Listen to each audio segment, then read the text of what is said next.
Hi friends, welcome to my channel Nanotech. In this video, I'm going to share some information about serverless computer. So, I'm going to talk about what is serverless computing. Developers spend countless hours solving business problems with code, then it's the ops team's turn to spend countless hours first fighting out how to get the code that developer write up and running on whatever computers are available, and second making sure those computers operate smoothly. The second part truly is a never ending task. Why not leave that part to someone else? A lot of innovations in IT over the past 2 decades, virtual machine cloud computing containers has been focused on making sure you don't have to think much about the underlying physical machine that your code runs on. Serverless computing is an increasingly popular paradigm that takes this desire to its local conclusion. With serverless computing, you don't have to know anything about the hardware or OS your code runs on. At it's all taken care for you by a server provider. Serverless computing is an execution model for the cloud in which the cloud provider dynamically allocates and then changes the user for only the computer resources and storage need to execute a particular piece of code. Naturally, there are still servers involved, but their provision and maintenance are entirely taken care by the provider. Chris Moon's Amazon advocate for serverless said at 2017 conference that from the perspective of the team writing and deploying the code, there is no server to manage or provision at all. This includes nothing that would be bare metal, nothing that virtual, nothing that's container, anything that involves your managing a host, patching a host, or dealing with anything on an operating system level.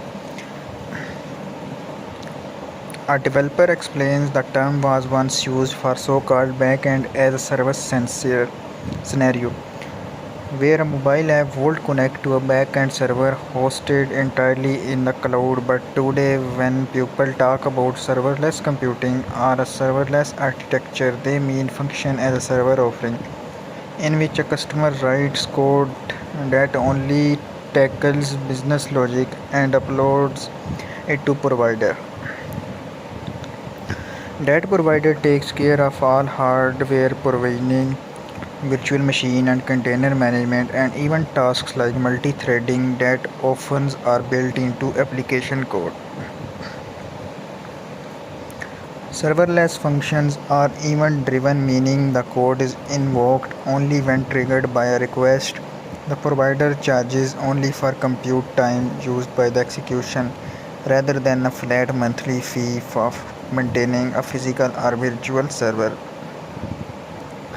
These functions can be connected together to create a process pipeline, or they can serve as a component of larger applications interacting with other codes running in the container or conventional servers.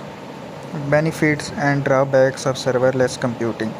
From that description, two of the biggest benefits of serverless computing should be clear. Developer can focus on the business's goals of the code they write rather than on infrastructural questions, and organizational only pay for the compute resources they actually use in very granular fashion rather than buying physical hardware or renting cloud instances that mostly sit idle.